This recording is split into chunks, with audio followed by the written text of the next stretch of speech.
மாறுதே மணித்துளி போகுதே மார்பின் வேகம் கூடுதே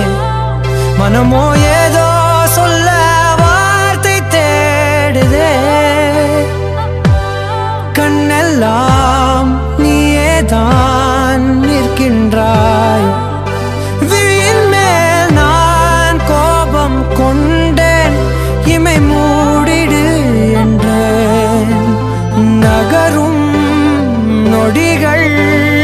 கசையடி போலே முதுகின் மேலே விழுவதினாலே வரி வரி கவிதை தள்ளி போகாதே எனையும் தள்ளி போக சொல்லாதே இருவர் இதழும் மலர் என்னும் தானே தள்ளி போகாதே